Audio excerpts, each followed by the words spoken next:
Morning. Hope you're doing great. We got a Hirsch23. Welcome, Hirsch23. Good morning, everyone. Indeed, good morning, everyone. Tommy, hope you're doing great, man. Good morning, family. Happy Saturn Day. Indeed, it is the Saturn Day. B for Victory says, good morning, Bitcoiners. Big Saturday morning energy. I love it. I love it. Everyone's embracing the Saturday morning. I am too. I got an amazingly bright and gorgeous morning here in Vermont. We couldn't be happier with the sunrise and the colors and everything's going great, right? So the sun completely up, beautiful and bright. Bitcoin completely running, beautiful and consistent. So all that's left for us to do is have a coffee and talk about what's new. Excellent. All right. So as everyone knows, we like to start every morning with the fakest news we can find. And CNN this morning provides, right? A summer wave of COVID-19 hits the US. Questions about vaccines, quarantine, and tests on the rise again. Here's the tweet that comes with it. COVID-19 is on the rise again as the world approaches the fourth virus season since the coronavirus arrived on the scene. So coronavirus, I guess, back again, right? There you go.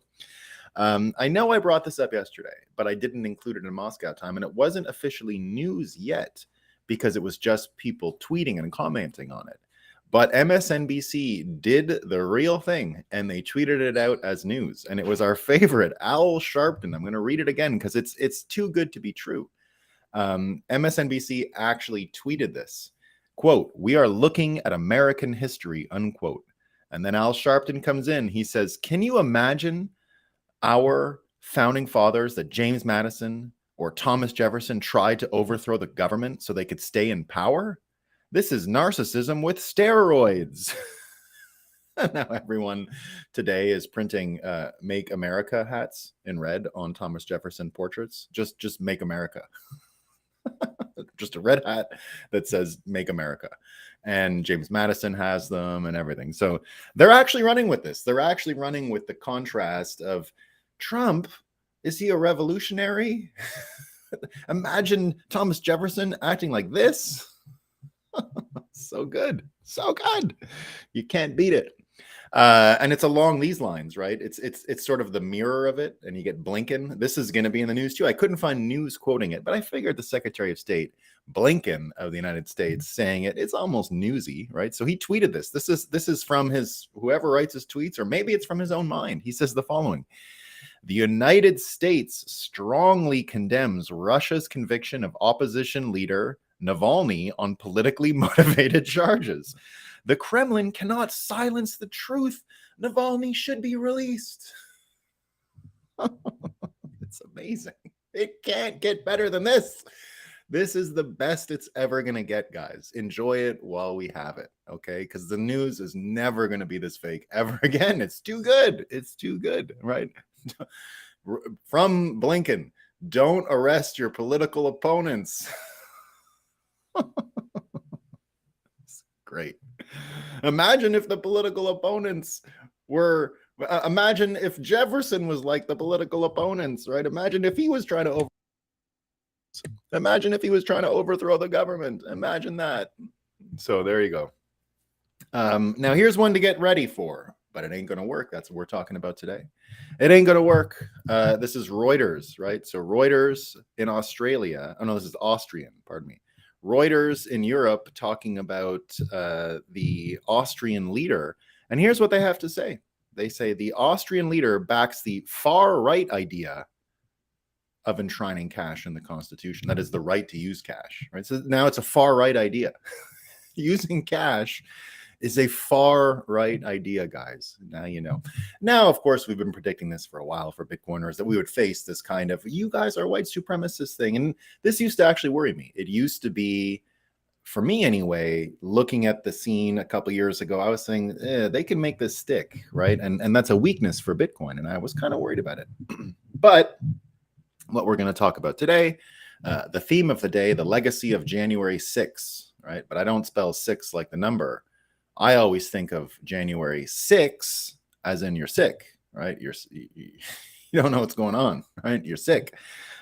So the January 6th, to me, are the people who actually buy into the idea that trespassing equals insurrection, that the largest nuclear arsenal, the greatest, most powerful military ever put together on planet Earth would abdicate to trespassers, right? Because that's the argument, right? You're a trespasser. Careful of trespassing. We might end up giving you the nuclear codes because it's trespassing. It's so powerful, right? So now that the world is changing, now that we're starting to see a little more, I don't worry too much about the criticisms of, oh, Bitcoiners are a bunch of far right crazy people.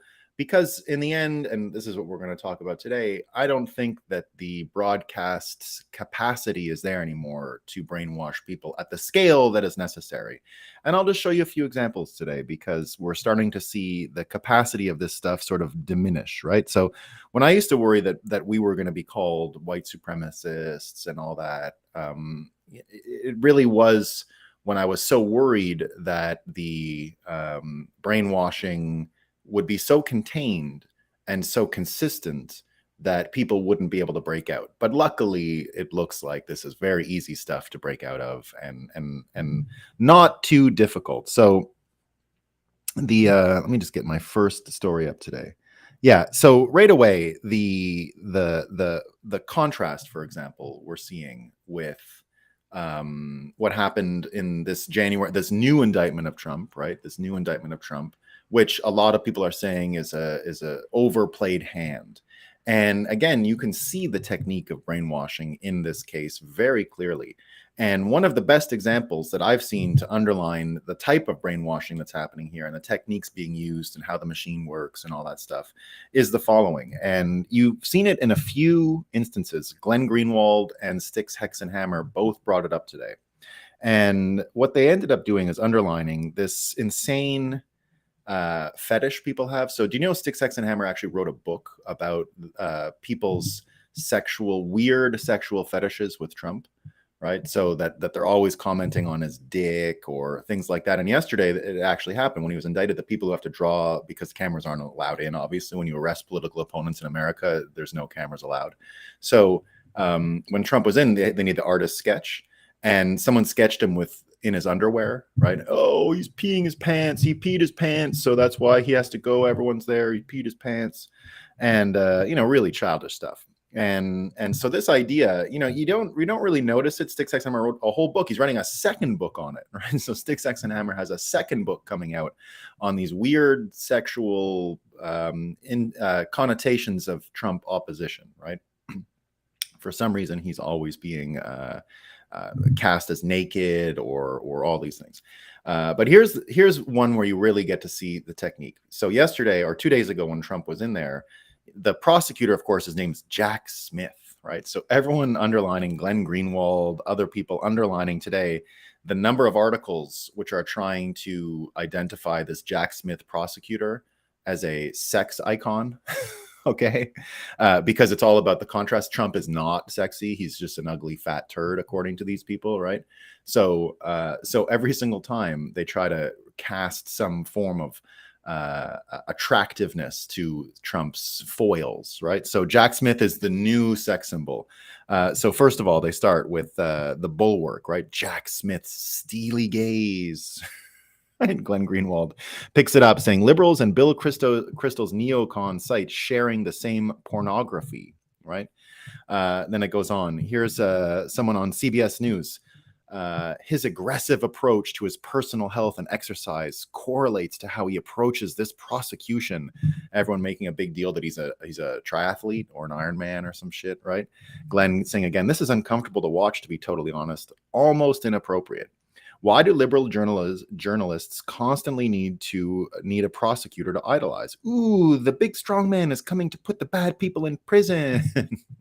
And now everyone bringing up these, and this is the symmetry or contrast or whatever you want to call it.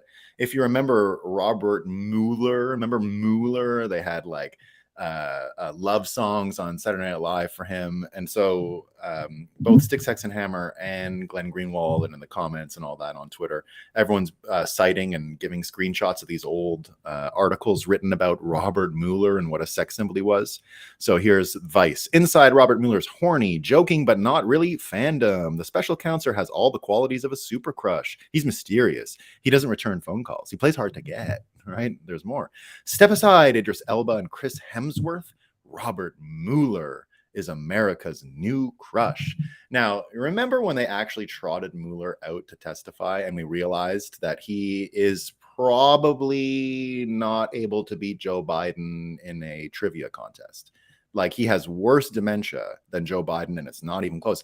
I actually believe they realized that they could put a dementia person in the pocket and run the system by testing it out with Mueller first, right? They wondered, can we create this thing? Because there was absolutely no way, if you heard him testify a couple of years ago, that he was capable of any form of legal logic at this level, right? He wasn't able to testify. He wasn't able to answer basic questions. He really didn't know where he was. He was really Biden-y. And I'm telling you right now, if you went and drudged him up today, I bet you he's degraded even more, and he would be incapable of debate or anything with a Joe Biden. There would be no way to have a conversation because neither of them are able to hit the ball back. It would be like playing, trying to watch a match of tennis with two amputees trying to play tennis. Right? They're not capable. It's not going to happen. Maybe you can throw a ball onto the court and let them try, but it ain't going to happen, right? So funny that this contrast is here again. Funny that this technique is being used again, but that's the big difference here. We are now immunized, right? The COVID vaccine was immunization against fake news in the end, weirdly, right? You would think that, and now I don't mean you have to take the vaccine, obviously, to get immunized from fake news, but the experience of COVID and everything that we've learned since shows us how the machine works. It shows us how the blueprint was formed. It shows us the technique. And we didn't know the technique as well when Mueller was out, right? It was obvious to people like myself who tried to watch Mueller testify a couple of years ago and saw that what the hell's going on here? This guy is not capable of running a special counsel. He couldn't run a picnic. He didn't have the capacity. He was clearly dementia full of dementia, just like the president, right? So it's hilarious that this is even happening. And now if you think about Jack Smith, right, his triathlete physical form and everyone trying to contrast it with Trump and saying, we have the sexy guy is right? I think Glenn Greenwald has it perfectly. And if you want more confirmation of this, just go and have a look at some of Stick, Sex, and Hammer's books on this. He sells them on Amazon. Stick, Sex, and Hammer, that's his business, right? He creates either translations or he formats old books that are past copyright and then sells them on Amazon. But he also writes his own stuff every now and again. It's usually stuff like this, and it sells pretty well. Right? He's doing pretty well with this book. So it's something about Trump fetishes and things like that. So anyway, hilarious. And hilarious that we see the technique and that people are trying to it doesn't matter what Jack Smith is saying. He's sexy, just like Robert Mueller. They're sexy. He's a triathlete. But the good news is the mainstream media simply can't keep up, right? We saw in the last couple of days with what happened with Burisma and Devin Archer and Tucker Carlson and these two interviews and all the questions.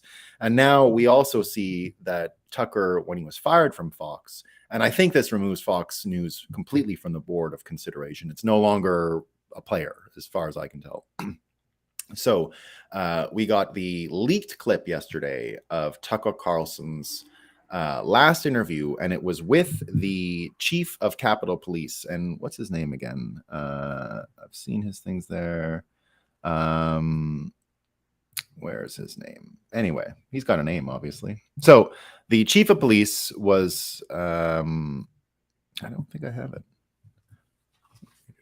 So the chief of police, who is no longer in the job and has written a book on this as well, right? He actually wrote a book on this stuff. Let's see. How did I not? Where did I put this stuff?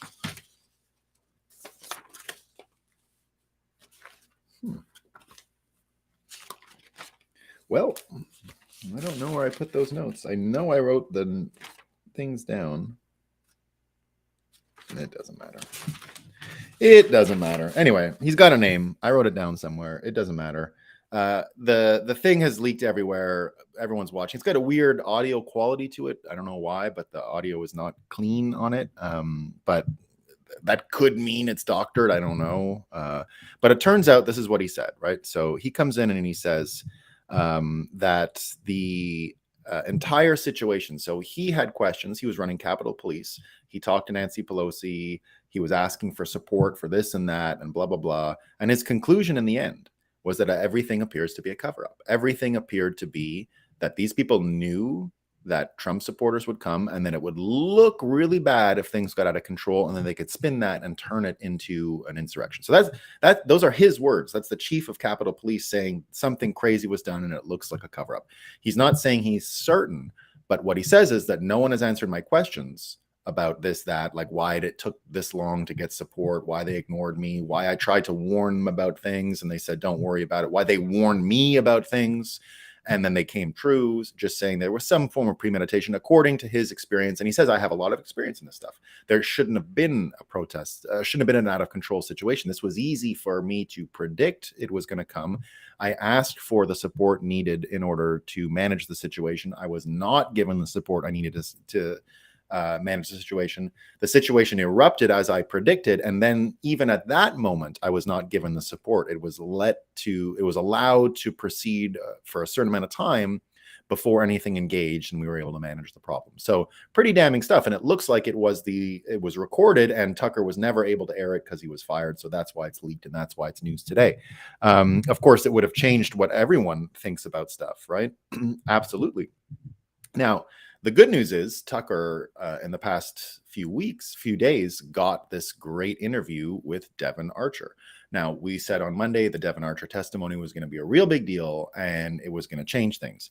And it did in a number of ways. First of all, we can see the technique again, right? We can see the technique again. So remember yesterday we had confirmation that this Goldman guy, right?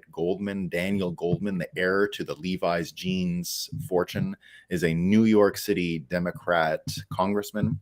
And he was the one who forced this whole Devin Archer testimony to go not under oath and behind closed doors. And he was the one, now we know, right? Even CBS reported it, that was leading the witness, right? His questions were you selling the illusion of influence? And then every newspaper after, because he came out and gave the talking point, he said he was selling the illusion, right? But he never said that. Devin Archer never characterized that he was answering in the affirmative to some wishy-washy questions, and the question and the word illusion of influence actually was never spoken by him. It was put in his mouth by the person asking the question, Congressman Goldman. So first of all, Congressman Goldman has been pilloried all week for being just an obvious liar, right? One of the best things you can do is when you know someone's lying and then you watch them lie, you can tell technique easily when that happens, right?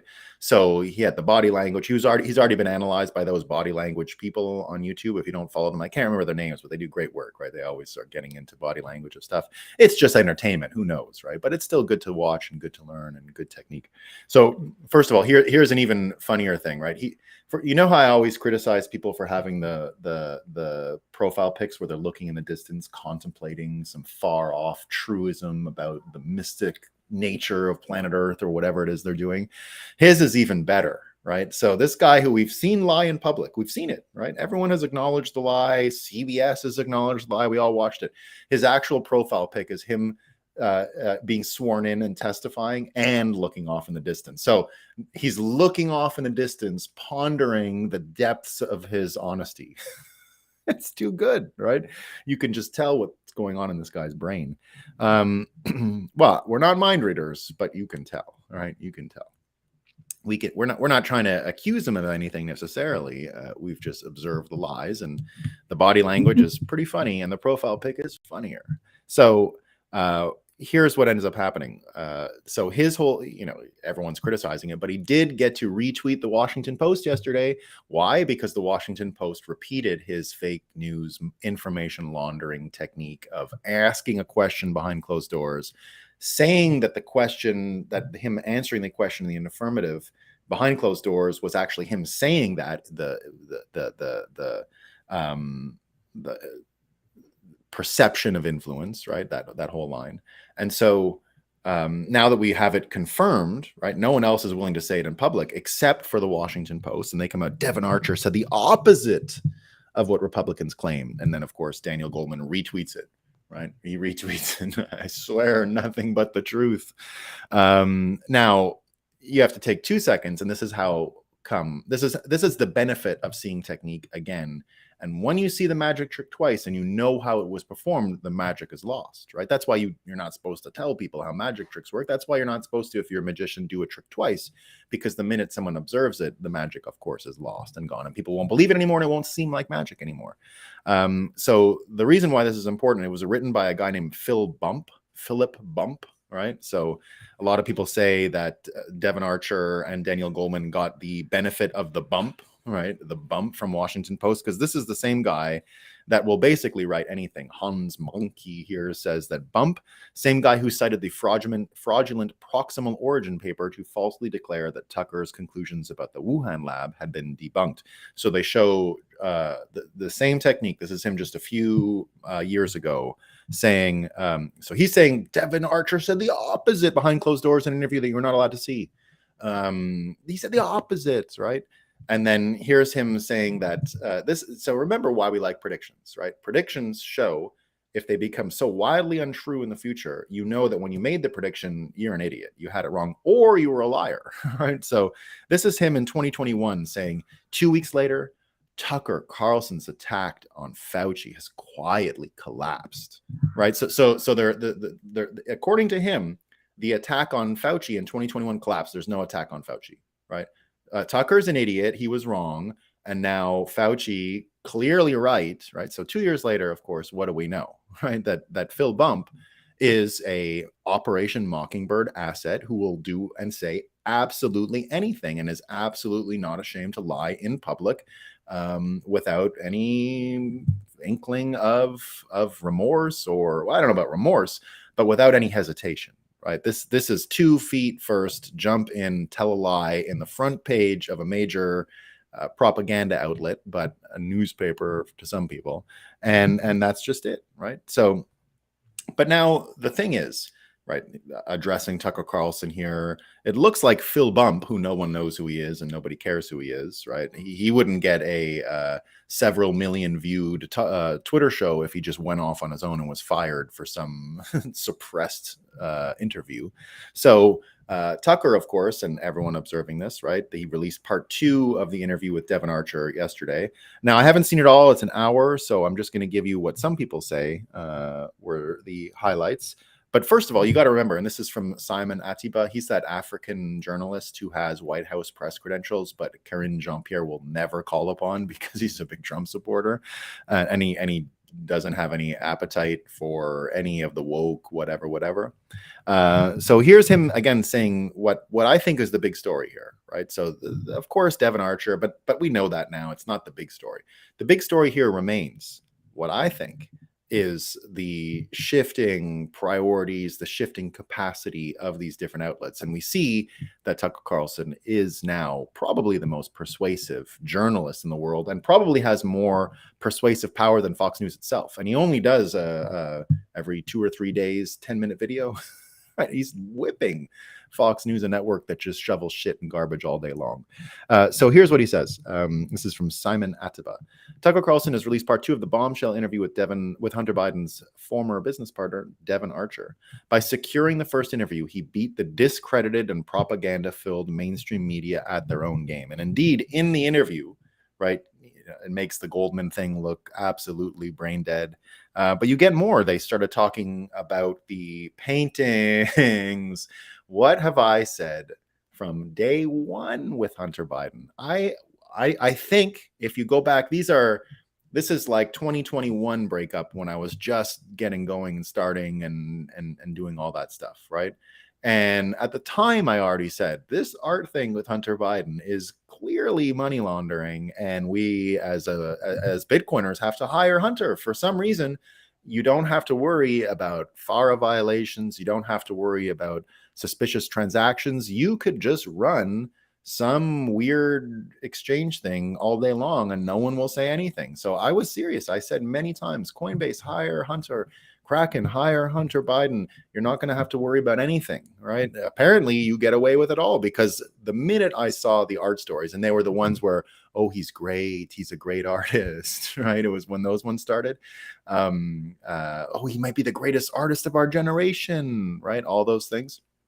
When that all started, it was obvious to me it was money laundering. The one thing that wasn't obvious to me, because, and I've said it even here, his art's pretty good, right? Now, some people are starting to pick up on, and not a lot of people did. Scott Adams was the first. Mike Cernovich is starting now. What a good coincidence for Hunter Biden that of all the weird skills he could develop to fix his life and get his life in order, it just so happens to be expensive art that he's really good at, right? He's not singing. That selling a bunch of albums isn't quite great for money laundering, right?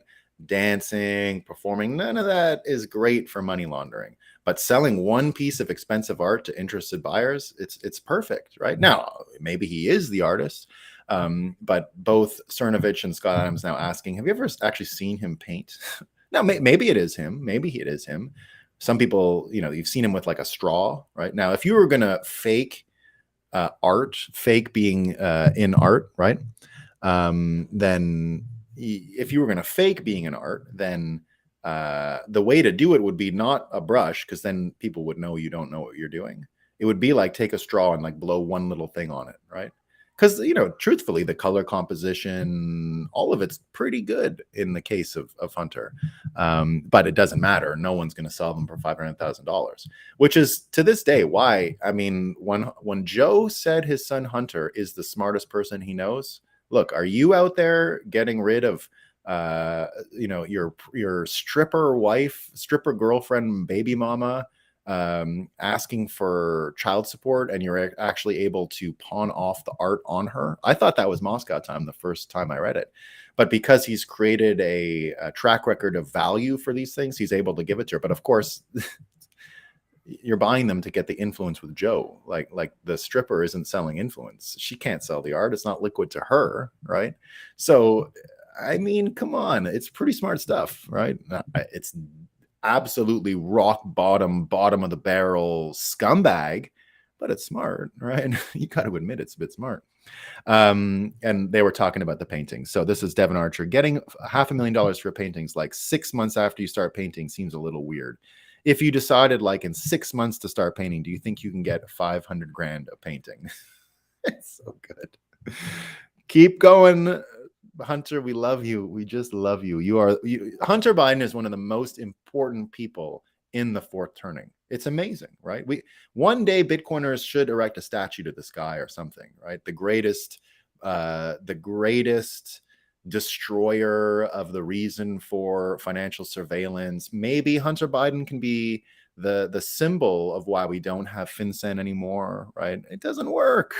Come on, it doesn't work. So, maybe there is a hero redemption story out there for Hunter somewhere, but he's proven the whole system doesn't work and is a big scam. So we got to be thankful. So the thing was great, right? The interview was great. The contrast there is great. But the capacity that we now have to read through the lines and see this stuff and see the engine working, getting better and better, and even less and less debate about it, right? So look at the things that are becoming clear, right? Just clear to all of us.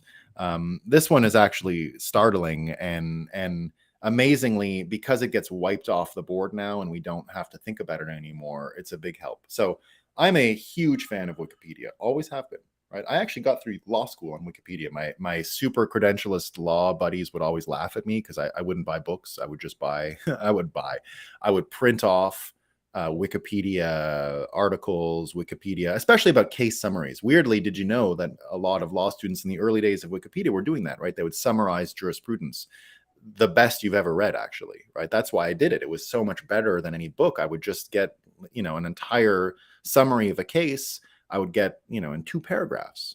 And I made binders filled with Wikipedia printings for studying and all that stuff. I would say to everyone, Wikipedia is putting me through law school, like 100%, right? And of course, I had all these friends that were so serious. To this day, they're like, it's an insurrection, you know. So, well, I can't even talk to them anymore. They already, you know, when Trump and Bitcoin started, they were already like, what are we gonna do, you know? And then they just mentally can't handle being right about that much stuff. I still bump into some of these people in Montreal sometimes, and you know, you just flex your Bitcoinness to them, and they can't handle it. So not as close to some of these people as I used to be. But you know, that's okay. Life goes on, and we all change, and all that stuff. And maybe one day, when their brains aren't so broken, they'll be able to have this conversation. But the Wikipedia thing, right? I'm someone who always admired it and defended it in those days, right? To these people that would say, you can't go to law school with Wikipedia, right? Or it's not credible. I was saying, like, what kind of nerds are out there summarizing law jurisprudence? Smart ones, that's who, right? I want what they have to say, probably better than your prof. So I did that for a long time. So, but here's the good news. Here's what we now know. And this comes from Glenn Greenwald. He was on a podcast, and they were talking about the CIA and Wikipedia and what's going on with that. And Larry Sanger, who is the co-founder of Wikipedia, admitted openly what we have all suspected, but now we know, right? We don't even have to argue it anymore. Robert Malone has recited it. Glenn Greenwald talking about it. Here it is, right? CIA monitoring Wikipedia. Former editor former editor. Intelligence agencies have been manipulating the online encyclopedia for more than a decade. And you get, we have evidence that as early as 2008, CIA and FBI computers were used to edit Wikipedia. Do you think that they stopped at that? So that Wikipedia 2008, that's when I graduated from law school. So I used it right up until that. Now, I'm not saying that we're ever going to get into law school, like, you know, they were not going to be necessarily editing that stuff. Although you never know. The Chief Justice of the Supreme Court, when I was in law school, who I met, she helped a conference that I ran. Her name was Beverly McLaughlin. She now is over there sucking back on CCP money, right? Because she's the one who's supposedly in the Hong Kong court saying, oh, no, they still have democracy in Hong Kong. Don't worry about China. That's her, right? That's her. So a real scumbag, like bottom of the barrel scumbag. She's not on my space drop list. Frankly, she's not quite at space drop level. Like, no one will care if they kill this old bat and drop her from space. There's not really going to be high ratings in it. So I don't really like, they could shoot her or, hang her or whatever. I don't care. I'm not even going to watch it. Right. Like, she's too low for me to even be entertained by her legal. It should be legal. I hope it's legal. Death penalty. Because she's not sort of that bad. Right. But nevertheless, we know these things now, and that's a big deal, right? And but these sort of, credentialed, the same kind of people that I'm talking about that would have, when I was in law school, argued against Wikipedia, right? I found myself in the last few years in these same arguments about Trump and all that, saying, you believe Wikipedia? Now they believe it, right? Now they all believe it, right? Now that the CIA is involved in Wikipedia and everything, now they all believe what's on Wikipedia. That's not what's on Wikipedia. Where's the Wikipedia article, right? Because I would often use, there is an amazing Wikipedia entry on the Charlottesville hoax, but that's where you started to realize there was a problem, because some really good-intentioned, well-intentioned people wrote the Charlottesville hoax debunk, right? And it's probably one of the most debunked hoaxes in the history of the world, and people paid a lot of attention to debunking this hoax. And what ended up happening was it became so the hoax debunk is so simple, right? Watch the full video and realize that Aaron Rupar cut out the context, but you hear him doing what they say he didn't do, right? In the video, it's very obvious. And now when you go on Wikipedia, that always was a smoking gun to me, right? Because people would say, oh, I went on Wikipedia, and they still say that the thing is a hoax, that the thing isn't a hoax. He really was Charlottesville, blah, blah, blah. The hoax thing is disputed, right? But it was clear it wasn't. If you actually took the time to read the encyclopedic volume of information they put in to debunk the hoax, you would have come away with that impression. So it was very, very sneaky and smarmy, right? So But here you go. These same super credentialed, let's call them ivory tower type urban liberal folks who didn't believe Wikipedia 15 years ago, but believe it now because it fits the narrative. You got to see what's coming for some of these people, right? The same ones that I'm mentioning that couldn't handle myself and Bitcoin that I went to law school with, the same people who couldn't handle that I was such a big Trump fan back in those days, right? You're crazy, right?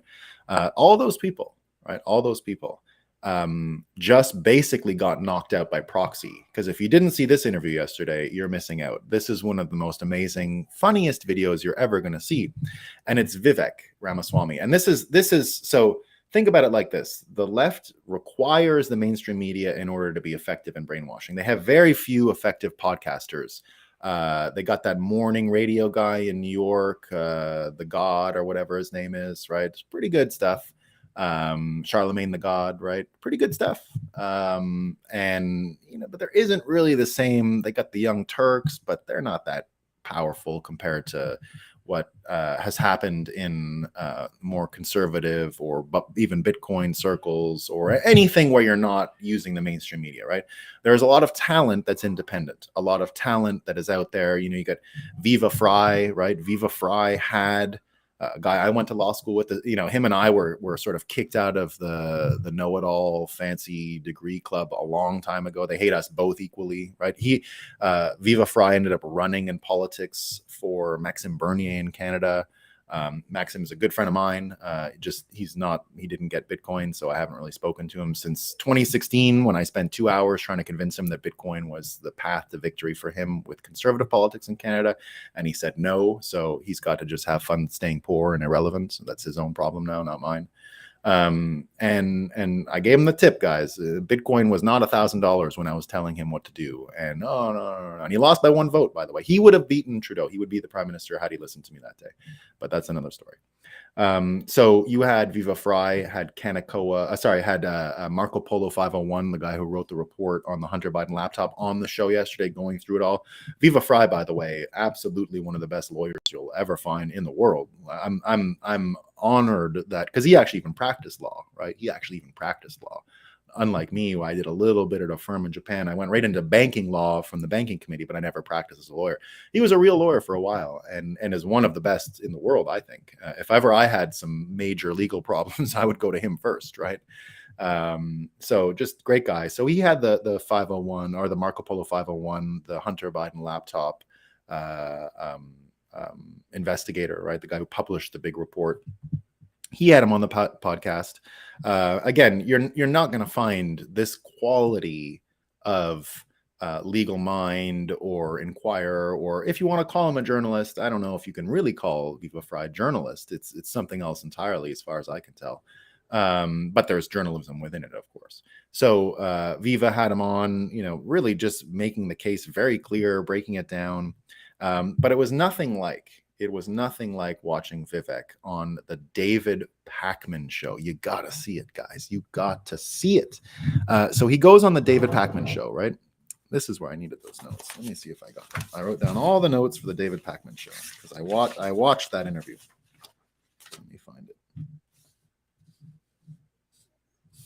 Man, oh man, just give me 1 second. Where could I have even put it is what I want to know. Where could I have even put it?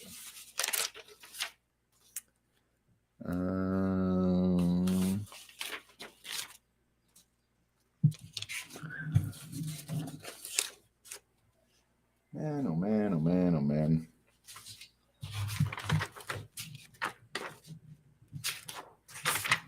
Well,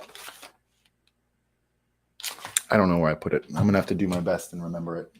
I had those notes. I tidied up here for 2 seconds before the show, and I must have taken them away. I don't know where I put them. I created a good little notebook on the interview, but I can remember most of what I said, or most of what they said. So, first of all, he goes on, and the technique that Vivek used. So, if you guys don't know who David Pakman is, he's probably, there's a black hole in your desk. Yeah, I don't know where it went, Hirsch. I don't know. I don't usually have these problems. But it's a new setup this morning, of course, because I just got here. Let me just check if this piece of paper. 1 second.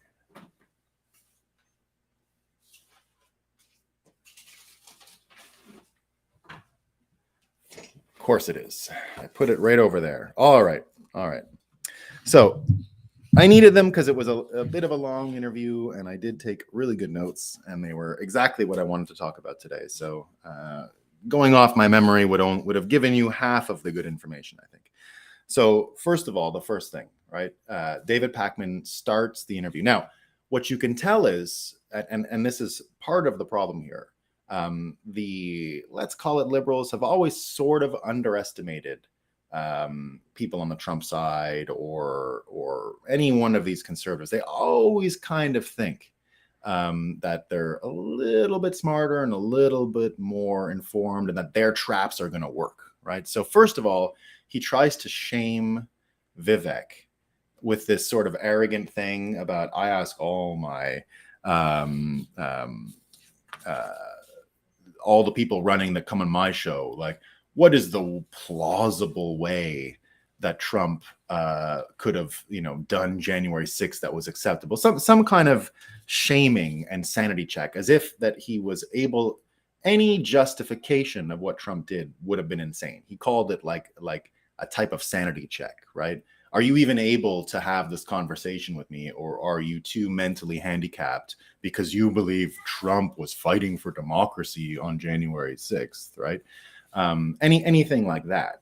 And so he comes out, and right away, Vivek, it was basically a knockout punch. He goes, was it just like the dick pics? He did the dick pic thing again, right? Pakman, was it because the pardon me, I missed the point. What Vivek says, right?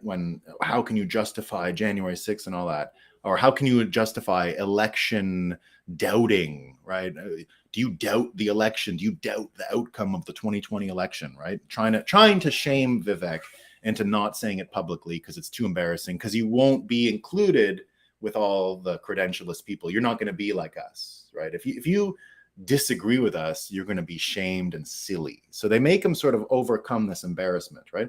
But he gives, again, his best answer. And this is where Pakman didn't see it coming, right? He didn't know that Vivek could actually answer the question in a dignified way and could lead Pakman into having to be an idiot himself. So what he does is he says, look, it had nothing to do with whatever, who cares, votes, blah, blah, blah, blah, blah. Hunter Biden's laptop was everything because people would have changed their mind. Right? People would have changed their mind had they known it, had it not been interference, had it not happened. So who cares about the voting? It's something that we've been saying here for a long time, right? That the laptop thing was election interference and the results would have been different. He started citing numbers, saying that people would have changed their vote. And then, of course, Pakman says, oh, is it because of the dick pics, right? That if they would have seen the dick pics, then that would have offended them. And Vivek is like, no, it's not the dick pics. The Burisma thing, you can't do that. That's illegal, right? You can't have influence peddling. And he goes, but that's not proven. And he goes, well, and then he gives what we've been talking about, right? All the information. We've got suspicious activity reports. We've got witness testimony. We've got whistleblowers. What are you talking about? It's not real. Right? Well, it's the president. So he just starts having to regurgitate talking points that have been downloaded in his brain, but you can see him having cognitive dissonance. He can't deal with it, right? He doesn't know what the answer is. He tries again to push him with shame, but Vivek is not. He's smarter than him. So Vivek, and this is where it gets great, right? Vivek says to him, actually, right, I've been to Harvard. I went to Yale Law School, right? And I was running a hedge fund in New York City. I know you. I know who you are. I know where you come from, right? Maybe not you, but all of the people like you and all of the people who think like you. And he says, your problem is you're lazy. You're lazy. You use a caricature of these people and you don't actually listen to what's going on. And you see David Pakman, because of course the credentialists in America, if you went to Harvard and Yale, you can punch any credentialist right in the face and they have to take it. They have to. If they didn't go to Harvard and Yale and you went to Harvard and Yale and you said, I went to Harvard and Yale, it's knockout. It's for that world, not in the real world, right? You can't do that to Joe Rogan, right? You can't do that to a Bitcoiner. If you came to me, and I've done it before, when I was hiring people at CoinDesk in New York City, and I would get these stupid brats that came in and said, I went to Harvard and da-da-da-da. I said, well, what the fuck were you doing there? You didn't have to go to Harvard to learn about Bitcoin. You want to get a Bitcoin job and you're telling me you went to Harvard? Well, I got degens that were 18 years old who know more about Bitcoin than you trading and doing all that, and they didn't waste their time in school. Why were you in school? Bitcoin, you couldn't learn anything about Bitcoin in school. So you should see the Harvard. They're not used to it. I never hired one. I hired a Columbia guy once, but whatever. And fired him all right, because incompetent, didn't do anything, right. And that was my lesson. I would never hire one of these credential people after. Only the degen religious Bitcoiners. I don't care when you went to school. You better have gone to Satoshi Nakamoto University, because that's the only school I want to hear about, right? I don't know about any other school when it comes to Bitcoin. Who teaches this shit, right? Who? No one. It's not available. Gary Gensler, right? He was a teacher. Okay, go see Gary Gensler, right? Stupid person. So Vivek punches him in the face and says, "You're lazy. You used a caricature, and you want to use a caricature because it's the only way you can have this conversation," right? He says, he says, "You are not unfamiliar to me, and your people, the people who think like you, are not unfamiliar to me. I know who you're talking about." And then he does the thing that's important, right? And this is what I always talk about in persuasion. Vivek says the important thing to do is to be able to, with respect, not give a caricature to the argument on the other side. You have to be able to say the argument on the other side in a way that is coherent and respects what they think. If you're able to repeat the person you're debating against argument in their own words and they accept it, and then you're able to say why it's wrong, that's the only way to persuade. That's the only way to move forward. And in this case, that's what we'll have to do. That's what we have to do, because what you did, this laziness of anyone who doubts the election is some hick, rube, idiot from middle America. That's why we're in this problem in the first place, right? And of course, Pacman can't handle it and he's the best they got, by the way. And I like David Pacman. I do. I honestly think David Pacman is, well, I don't know if I like him. He might have the capacity to be a Bill Maher type and change his mind. Maybe, but maybe not. I checked his thing today after the Vivek interview, and he is as mentally handicapped as he ever was, right? Oh, wow, these people, right? He's still saying that he didn't get punched in the face hard enough and shamed hard enough because of his lack of degrees and intelligence compared to Vivek.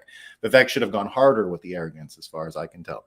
But nevertheless, it shows that even if the best person on the other side, David Pacman, is still underestimating people like Vivek, is not capable. He was not on the same level. Vivek absolutely had his way with him. It wasn't even, people say, oh, he knocked him out. No. He flicked him in the face and he fell on the ground. It was you don't need to punch David Pacman. Like, it was, you little Matt, I went to better schools than you, and I know exactly what your dumb opinions are. Beat it. And he had to take it, right? He had to take it. So that's the world we're headed to, guys. And it's not going to change, right? If you look at Roseanne Barr now, she just signed a deal with, I guess, X, but also Donald Trump Jr., right? We're about to get even a higher class of podcast hosts on this side. You think David Pacman is going to come anywhere near someone like Roseanne Barr? Do you understand what you're dealing with Roseanne Barr? You're dealing with absolutely one of the most powerful persuaders in the world who has a vendetta. She wants to destroy these people after what they did to her, calling her a racist and all these crazy names and ruining her life at the time. And all the people that stabbed her in the back, John Goodman and everyone, right? Disney canceling her show, everything. She now has a deal, right? It's a pretty big deal. It's going to be with Donald Trump Jr.'s online marketplace thing. And she's going to be there to talk about, and I guess this public square is, the Donald Trump Jr. thing is kind of like an Amazon, but it'll allow you to boycott products or whatever, which is fine. I don't know. Bitcoiners have to get used to circular economies. So watching conservatives build circular economies is sort of fine, right? Like, you want to be able to take cues, and maybe when the end we'll just absorb this stuff. Who knows? So you get Roseanne Barr now, who's going to have her own show, and is it going to have more reach than David Pacman? I think so. And again, David Pacman, Bill Maher is probably the best they have, but he's off the reservation. He's a RFK voter. You're going to see he's coming out full RFK. I bet, right? I bet he will. They're friends, you can tell. So Bill Maher is not going to be active in this Bill Mueller and Jack Smith are sexy lines. Like, he's not going to get that downloaded into his brain. He's not going to sit there and say the steely glaze of Jack Smith, right? It's not going to happen. So Wikipedia off the playing field, Fox News off the playing field, all mainstream media obviously off the playing field. David Pakman ain't going to be able to move the needle. He's a fart in the wind. So what are they going to do? It's no way to stop it, guys. And if you're following some of the other positive news, Brian Rommel talking about the room temperature semiconductors and what it means for batteries and Bitcoin mining and all these things. And now apparently there's a cure to cancer that just is coming out now. All right. Why not? Let's get it all done. Let's just create a golden age of a Bitcoin standard within a year, 2 years, 5 years at the max. So it's coming up on us, guys. I think the line in the sand is drawn, and there's no heading back here. There's no turning back, right? There's no turning back. No one is going to accept anything less than elections that are credible. And if we don't get it, then it's going to be the real deal. And January 6th, the sick people from the January 6th are going to have new problems to contend with. So the cure for the January 6th are available. The legacy of the January 6th is that they can't persuade anymore. And this opens up the field to everybody else and winning. So we're great. All right, let's see. I got some quotes here. Vimy, and Vermont, Daniel, I got the new markers. So they're behind me here or somewhere. But I got a new orange and I got new colors, and I will be back on top of the board writing situation. Exigent news. Why was Tucker propping up Andrew Tate, though? I don't know about propping up. Yeah, he could have asked better questions. I think people just want to get on board with the Andrew Tate situation because it looks like he's getting treated unfairly, right? It does. Now, I'm not a fan, and I never have been, right? I'm not into his Ho University or any whatever the hell that is. I find OnlyFans just one of the worst symptoms of the society we're living in. Would never, not my scene, man. I'm a long time married. Look, but I'm not out to judge what people like. I mean, I get why people like pornography. I don't care. I'm absolutely not. I mean, I never will be. But I'll defend Andrew Tate when I think it's warranted. But I'm not And why was Tucker there? Who knows? He can get things wrong though. He's an interesting person. And why did he agree with him? Yeah, he probably could have pushed back a few times. But there you go.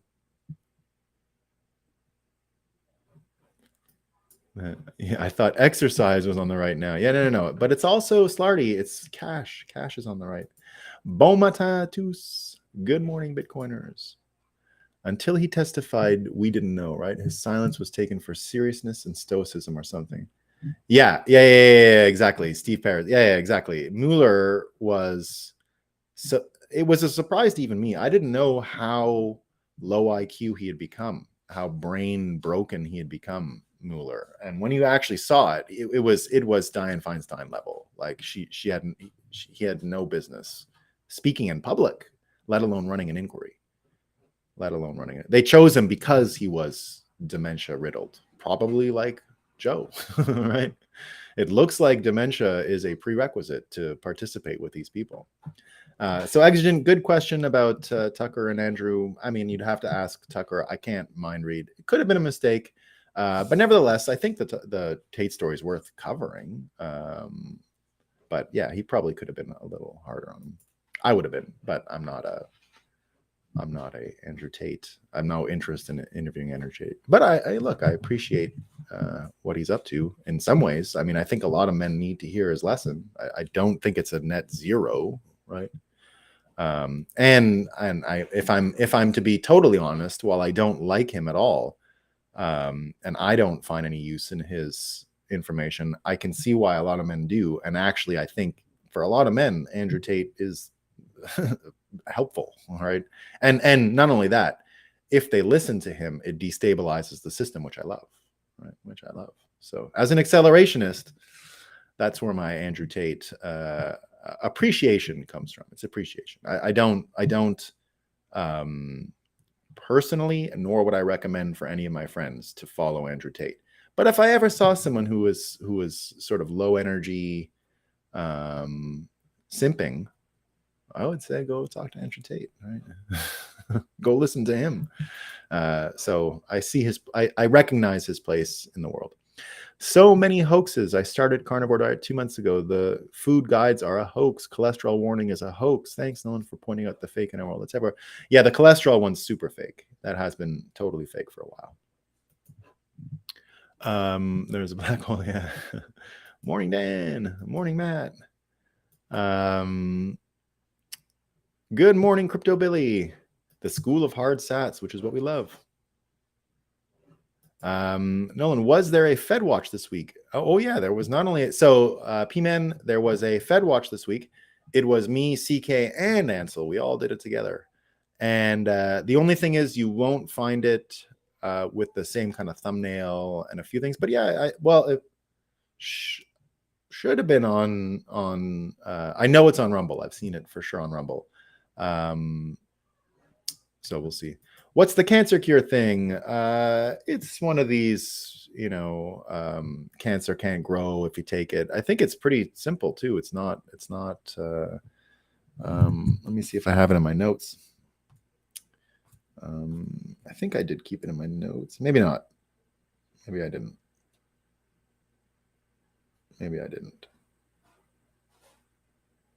Anyway. You'll see it. People are talking about it a lot today, so you should be able to see it, right? I'm just bringing it up as an aside, kind of. But the point is, and it's another one of these. It's a thing that's been around forever too, right? It's been around forever, and now they found out, and it looks really promising. And we've heard it before, though. So I don't mean to say there is a public cure to cancer, but doesn't look bad. So, Bud, have a look. So, yeah, there was a Fed watch. Pardon me. Oh, geez, I'm going backwards here. Sometimes Fed watch can be harder to find, though. Yeah. Yeah, so Dan, that's what I'm talking about. Yeah. Dan, I mentioned it. CNE of Tucker's interview with Capitol Chief. So we talked about that earlier. The leaked footage. If you heard me talking about the leaked footage, it was about this, and him saying it was all a cover up. Yeah. The last lost interview of Tucker at Fox, which, in the point of what I'm saying here, this being the legacy of January 6th, right? The January 6th, and remember, I always spell 6 as in you're sick, right? The January 6th is the sickness that comes from this shit. And the legacy of being January sick is that even Fox is off the board. Now, many people have said Fox was dead to them when they called Arizona back in 2020, and it was the same for me. The minute I saw them moving their hand in the 2020 election, and it wasn't going to be a rallying poll to discuss and debate election troubles, that was slightly a surprise to me. Slightly not. I was mentally prepared for it. But to me, that said, okay, they're not credible. I deleted the app that day. I have never looked at or read Fox News again, except to look for fake news Moscow time content. That's it. It's not a source for me. It's nothing. So I won't touch it. Right. Financial extra fee based on individual sovereignty. Yeah. Yeah, no problem, Danelle. You can go back and see. We talked about it though, but basically the whole gist of what I mentioned was just that the interview coming out takes Fox off the board. It's one of the legacy. Our theme today is the legacy of January sickness of January 6th, and just how much was spent trying to convince people that trespassing would lead to the abdication of the strongest military the world has ever known. So it was a doozy of a lie. It was a doozy, but there's a cost, right? There's a cost. Extra fee is the opposite of entropy. Excellent. Yeah, demented for the demented. Yeah. Fun times, guys. Fun times. All right. I don't have much more for today. I'm gonna see y'all tomorrow. tomorrow. No, sorry, I won't. Tomorrow's Sunday. So I won't see you all till Monday. I'm going to take the morning off. I got enough stuff to do on the farm that I'm looking forward to a couple of days. I got a big bonfire. I got to burn all kinds of garbage. And I got to put up a new composter because I filled my last one. And, a couple things. Try and do a bit of lazy stuff today, too. I'll probably smoke some beef at some point. That's the first thing I do when I get back to Vermont is I buy my delicious, amazing grass-fed beef, which is available. Everything that you are hearing Thomas Massey talk about, right? Thomas Massey talking about the Prime Act and getting farm to table commerce going, right? Where farmers can sell directly to buyers without going through federal inspections. We already have that in Vermont, and it's one of my favorite things. So I'll be visiting a couple farms this morning, and I'll be having a look at some cows, and I'll be saying, when are you slaughtering that one, and blah blah blah. So I got some nice steaks and meat waiting for me at my neighbor's farm, and I shall see you all Monday morning. Thanks for joining us, everyone. We love it. Peace.